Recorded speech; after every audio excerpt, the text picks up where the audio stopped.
Decided na sina Ronnie Alonte at Luisa Andalio na magkanya-kanya muna. Pero hindi sa totoong buhay. Sa career lang.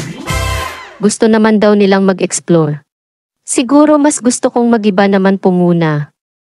Kanya-kanya para mag-grow muna. Pag-amin ni Luisa sa ginanap na media conference ng teleseryeng Pira-Pirasong Paraiso na kabilang sila sa mga bida the other day. 7 years na kami na love team. Gusto ko mag-grow din siya as an actor, dagdag pa ng actress. Payag na payag din naman si Ronnie sa sinabi ng karelasyon, gusto ko talaga mag-action.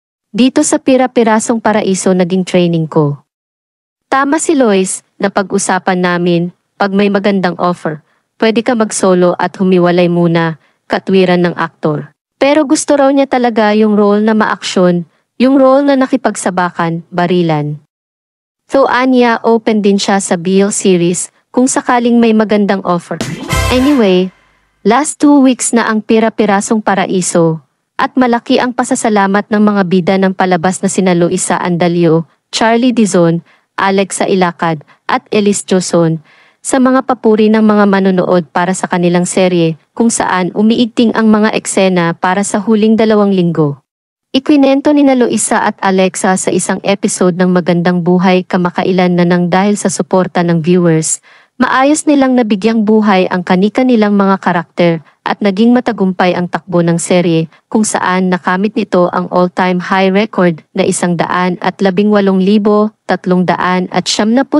live concurrent views sa Kapamilya Online Live noong Nobyembre. Nung nabigyan ako ng isang eksena na action, natuwa po sila kaya sunod-sunod na yung action scenes.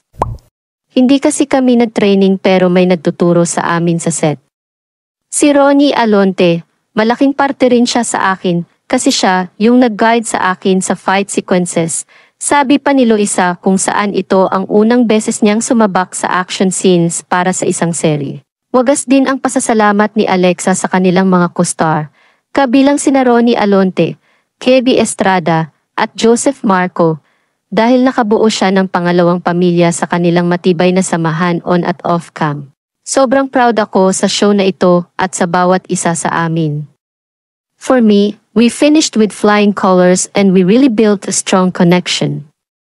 More than being sad that it's over, I'm more proud of what we accomplished, said niya. Labis din ang papuri ng veteran actresses na sina Snooki Serna at Sunshine Dizon sa buong cast ng Pira-Pirasong Paraiso.